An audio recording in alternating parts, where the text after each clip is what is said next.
బాబు SS Rajamouli కాంబినేషన్లో భారీ cinema రాబోతున్న సంగతి అందరికీ తెలిసిందే.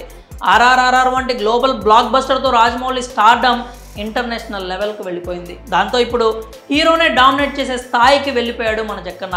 90 ఏళ్లకి పైగా ఉన్న తెలుగు సినీ ప్రయాణంలో చాలా వరకు దర్శకుల పైన హీరోలదే పైచేయిగా ఉంటూ ఉండేది. అక్కడక్కడ దాసరి నారాయణరావు వంటి దిగ్గజ దర్శకులు పారితోషికం లేదా స్టార్ ఇమేజ్ విషయంలో హీరోల కంటే ముందున్నారు. అయితే ఆ లెక్కను మార్చేసి రాజమౌళి దర్శకుడుగా సూపర్ స్టార్ మహేష్ కంటే అధిక పారితోషికం తీసుకున్నారని సమాచారం. పాన్ ఇండియా స్థాయిలో భారీ బడ్జెట్తో రూపొందనున్న మహేష్ రాజమౌళి సినిమా గురించి ఒక ఆసక్తికరమైనటువంటి వార్త సినీ వర్గాల్లో చెక్కలు కొడుతోంది. ఈ సినిమాకి మహేష్ 100 కోట్ల రెమ్యునరేషన్ అందుకుంటున్నారట.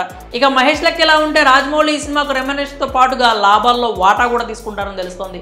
మొదట్లో ఈ సినిమాకి మహేష్ రాజమౌళి ఇద్దరు రెమ్యునరేషన్ లేకుండా పనిచేసి బిజినెస్లో వాటా మాత్రమే తీసుకుంటారు అంటూ వార్తలు వచ్చాయి. కానీ తాజాగా అందుతున్న సమాచారం ప్రకారం చూస్తే మహేష్కు 100 కోట్ల రూపాయలు రెమ్యునరేషన్గా అందనుండగా రాజమౌళి రెమ్యునరేషన్ 100 కోట్లకి పైగానే ఉంటుంది అంటున్నారు.